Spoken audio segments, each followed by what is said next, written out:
Hello बच्चों, आज हम लोग 8वीं कक्षा की संस्कृत पाठ्य पुस्तक सुभाषिका तृतीयो भाग का सप्तमः पाठ अर्थात 7वां पाठ पढ़ेंगे।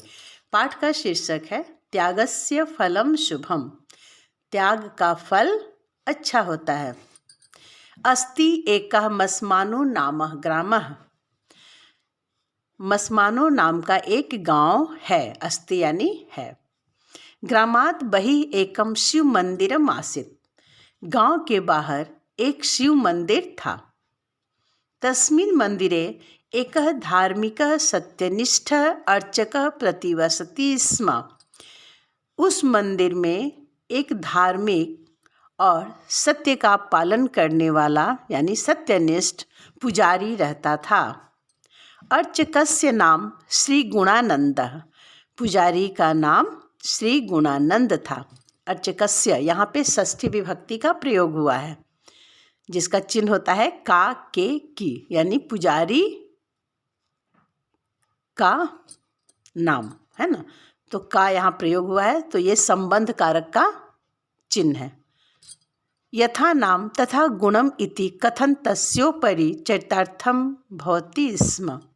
जैसा नाम वैसा गुण, यह कहावत उस पुजारी के ऊपर चरितार्थ होता था। ईश्वरोपासना एवं जीवनोद्देश्यम इति तेन स्वीकृतम। ईश्वरोपासना यानी यहाँ देखो दो शब्दों का संधि किया हुआ है। ईश्वर जोड़ उपासना यानी ईश्वर की उपासना ही जीवन का उद्देश्य है, ऐसा उसने स्वीकार कर लिया था। यहाँ भी दो शब्दों का संधि किया हुआ है। जीवन जोड़ उद्देश्यम, जीवनोद्देश्यम।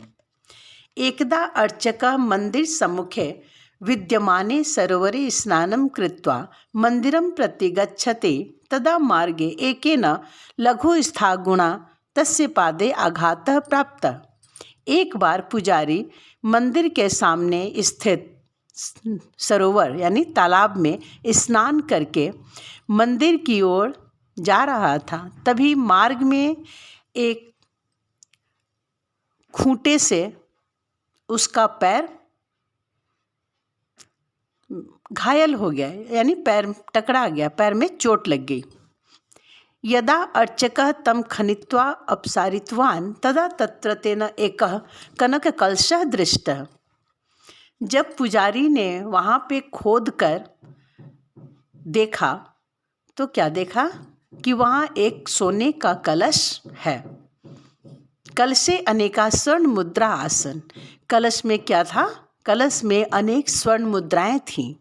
सः अचिंत्यत यत इदम धनम मम नास्ति अतः इदम न ग्रहणीयम। उसने सोचा कि यह धन मेरा नहीं है। नास्ति यहाँ दो शब्द मिले हुए हैं, न जोड़ अस्ति यानी नहीं है।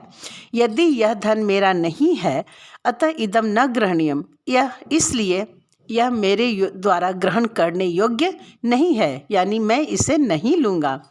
सह गृहम गत्वा ताम वार्ताम स्वभार्याम अकथ्यत। वह घर जाकर अपनी पत्नी को सारी बातें बताई।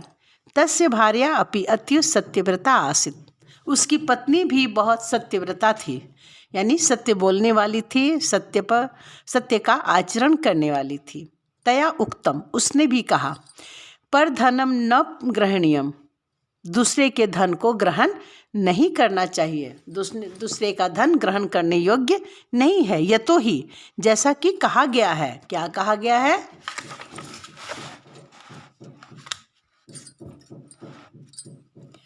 मातृवत परदारेषु परद्रव्येषु लोष्टवत आत्मवत सर्वभूतेषु यह पश्यति स पंडितः।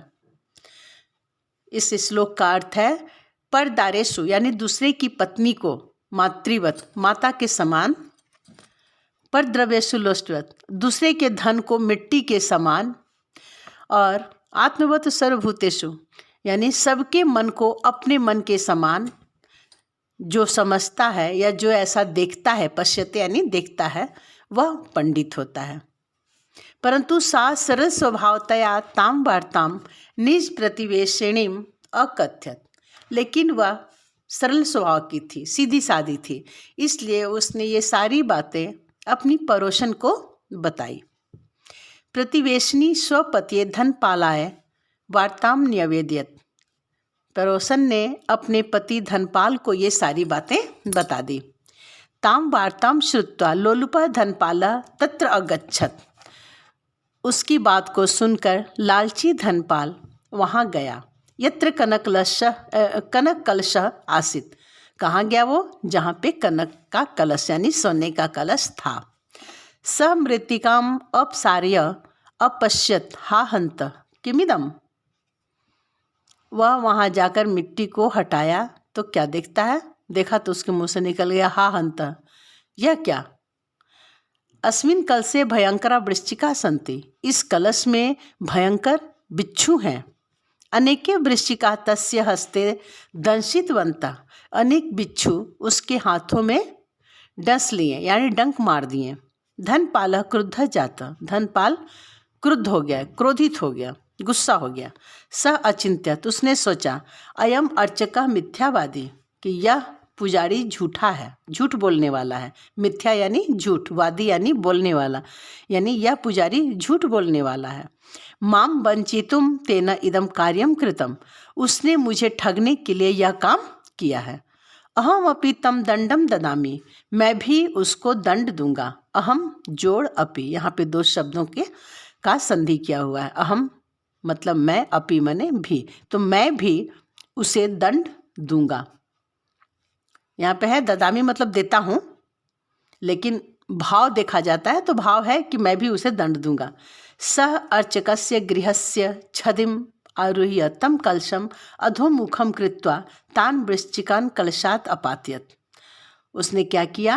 वह अर्चकस्य यानी पुजारी के घर के छत पर चढ़कर, आरुह्य यानी चढ़कर, उस कलश को उल्टा करके यानी मुख नीचे करके उस बिच्छू को कलश से नीचे गिराने लगा। लेकिन क्या हुआ? परंतु किमिदम, परंतु यह क्या? कलशात तो स्वर्ण मुद्रा अपतन। उसने तो बिच्छू सोचकर गिराया, लेकिन कलश से क्या निकल रहा है? कलश से स्वर्ण मुद्राएं गिर रही थी। स्वर्ण मुद्राएं गिरी, अपतन यानी गिरे। सह आश्चर्यचकिता अभवत। वह आश्चर्यचकित हुआ। अर्चका प्रसन्नो भूत्वा स्वभार्याम अकथयत। पुजारी खुश होकर अपनी पत्नी से कहता है, पश्य पश्य, देखो देखो, ईश्वर ददाति चेत छदिम विदीर्य ददाति। भगवान जब देता है तो छप्पर फाड़ के देता है। ये कहावत तुम लोग भी सुनी होगी कि जब भगवान देते हैं तो छप्पर फाड़ के देते हैं। गाना भी है, देने वाला जब भी देता छप्पर फाड़ के। वही बात हो रही है यहाँ भी। एवं अर्चकेन दृढ़म अनुभूतम यत्। इस तरह से पुजारी ने क्या अनुभव किया? उसको यह अनुभव हुआ कि नास्ति त्याग समो लाभः नास्ति लोभ समाच्छति। उसने, पुजारी ने यह दृढ़ अनुभव किया कि त्याग के समान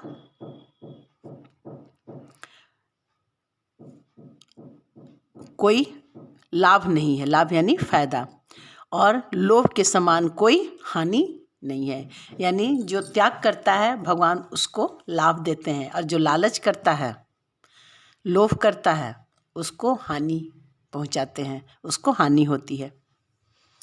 बच्चों, ये वीडियो आपने सुना, और अब अगले वीडियो में मैं आप लोगों को इस पाठ में आए हुए कठिन कठिन शब्दों के अर्थ बताऊंगी।